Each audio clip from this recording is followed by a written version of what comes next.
we found out that my daughter was being abused. Now, this is like 22 years ago. And in Tacoma. So I was really upset that she was being abused. And then all of a sudden, my daughter says, he carries a gun. Well, that really got me scared. He's abusing my daughter. He carries a gun. And then she was telling me that he actually even went as far as holding up a little store. That really, I got scared, so I called the police. And they sent out 2 police officers. One was a rookie, very new on the force. The other one was out looking for her boyfriend. And we were informing them all what was going on. And all of a sudden, I saw my daughter's boyfriend from across the street walking through an alley. And I said to the police officer, "That's him." And he goes, "Okay, I want you to answer the door and act like nothing is wrong." And I did. And the cop come around with his gun really fast and told the young man to lay down. Well, the kid was scared and took off running down the alley. And I quickly walked up to the alley so I could see what was going on. He was shot in the head and died instantly. Now, I felt so guilty because I'm the one that called the police. If I wouldn't have called the police, he wouldn't have got shot. He wouldn't be dead. A few days after that, I'd be in bed at night. Now, I swear to God, I wasn't dreaming. I would have a vision of him coming up to the bed and saying, "Hey, Gary, I'm not mad at you. I'm sorry I put you in this position," and all this stuff. And he would talk to me for a minute or two, and then he was gone. Now, I've never shared this with you, James, or anything. This went on for a couple of days. I started getting really freaked out. Now, he was a Muckleshoot member. That's an Indian tribe up here in Washington. I get a hold of their medicine woman because they didn't have a medicine man.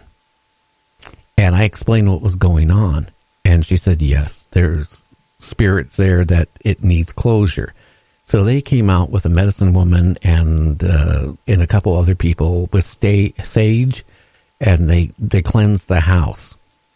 And then he never reappeared after that. But I have seen a ghost, a spirit. It talked to me. And I'll tell you something, it was the most scariest thing I've ever, next to a Bigfoot sighting I had with a friend of mine who's a medical doctor. Those two things, the UFO also back in the early 70s doesn't even fall into this. This really scared me. And I would sit there and tell my wife, I said, he was here. And I mean, it's scary because when you're sitting up in bed and you're talking to somebody that is dead and is in the morgue at that time, it is so freaking scary. It really makes you wonder what life is about.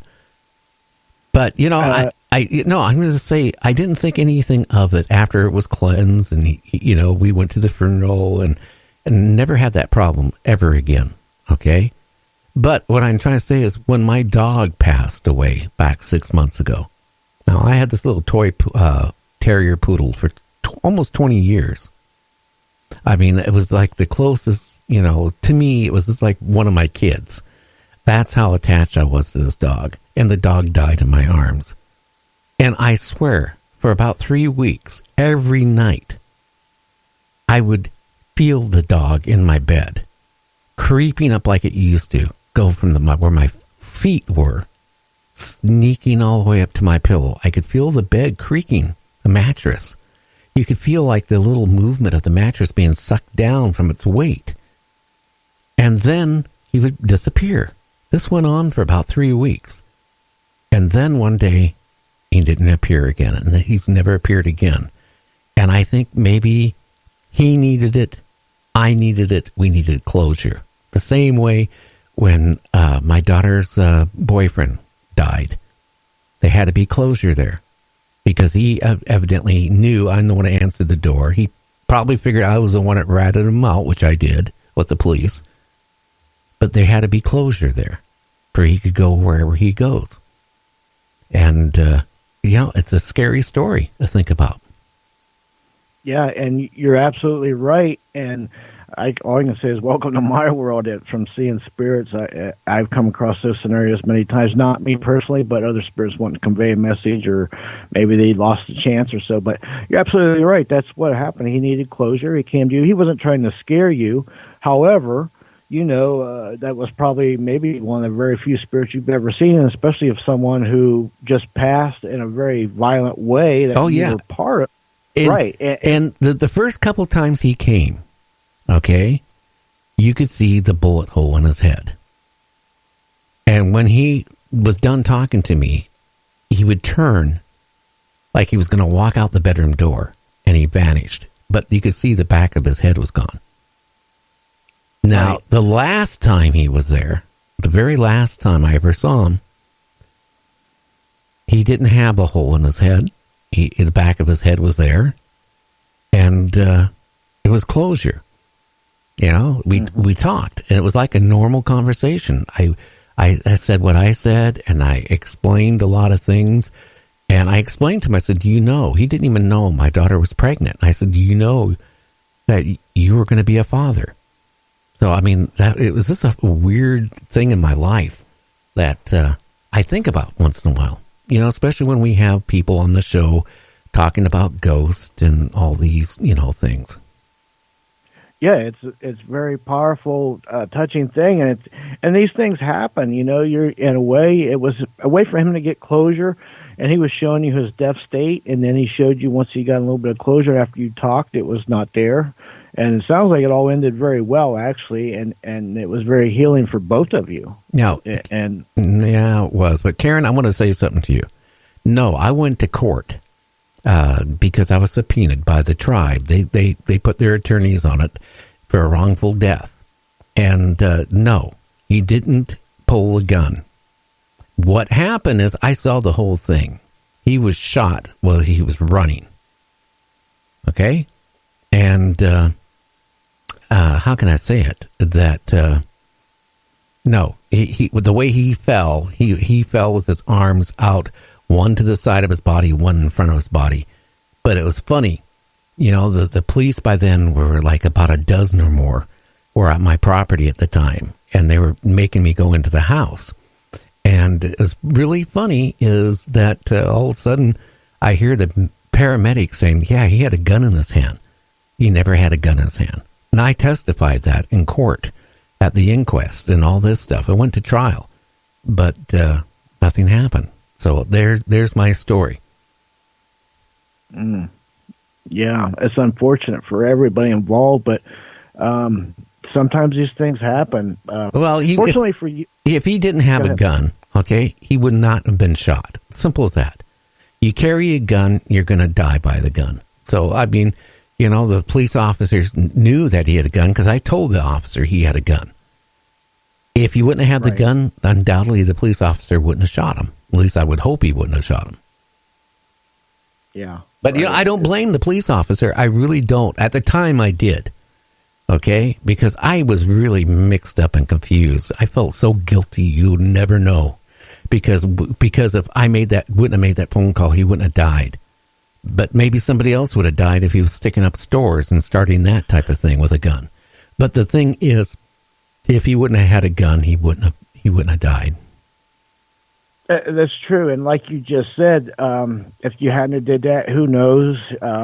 He could have been involved in a robbery that innocent bystanders got killed, and a whole scenario of things that could have happened there. So you're absolutely right on that. And again, I don't think he was trying to scare you, but it is very shocking if you're not used to seeing spirits.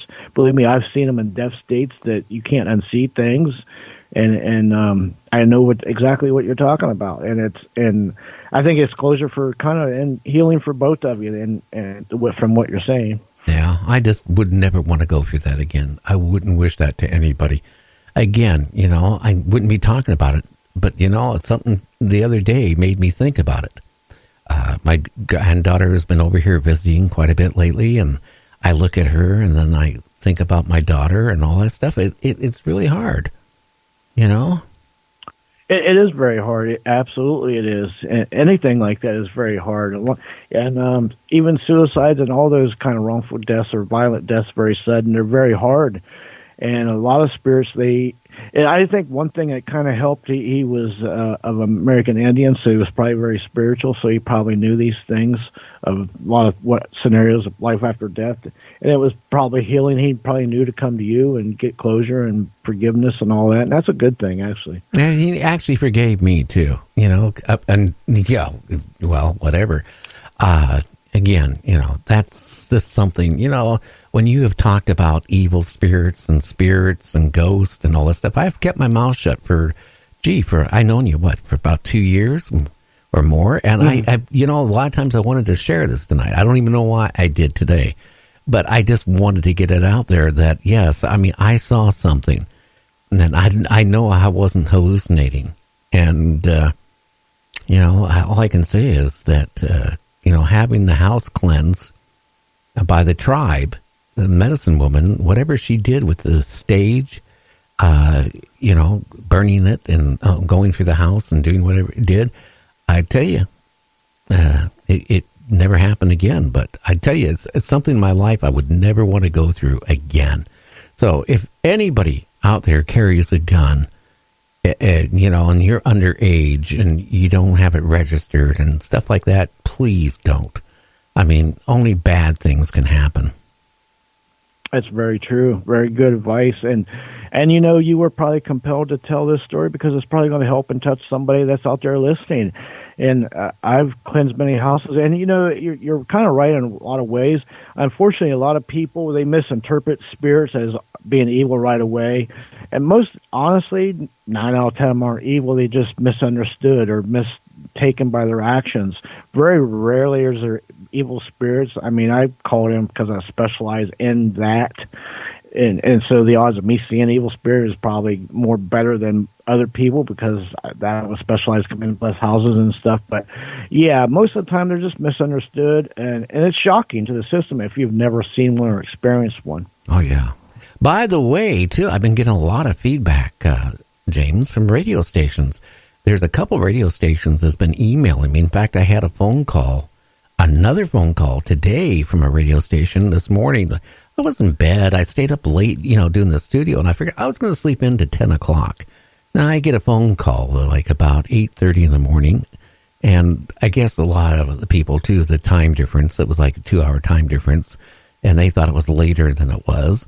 And I answered, and it's the radio station, the program director, and he goes, you know what? We carry Rush Lumbar. We carry all these other shows, and right now, in the drive time at night, your show is getting the most phone calls with people calling in and saying they really love the show. So I want to thank that out. It made me feel really good to get that. Oh, that is fantastic. I love to hear that. Anything positive, good to on input towards the show is, that's a reflection of the hard work that you've put in. Oh, it's not me. It's the guest. Let's face it. I proved it to you before. If you got a stinky guest, oh yeah, then you know what? You might sit there and smoke the cigar, drink a cup of tea, put your feet up on the table, and just relax because you're not going to have many people listening. This is a fact. If you got a crappy guest, you're going to have a crappy show, and that's what I've been trying not to have happen. So, as you know, the guest has been good. Oh, listen, I can validate that. I know firsthand bad guests.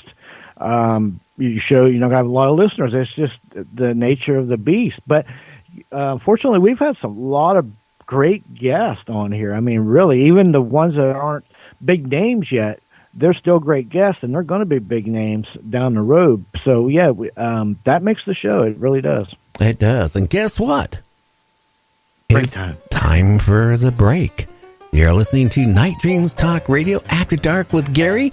And don't forget, on the top of the hour, we're going to have the news with James Chrisbaum, talking about Earth changes in the paranormal news. So stay tuned, and then our guest will be on.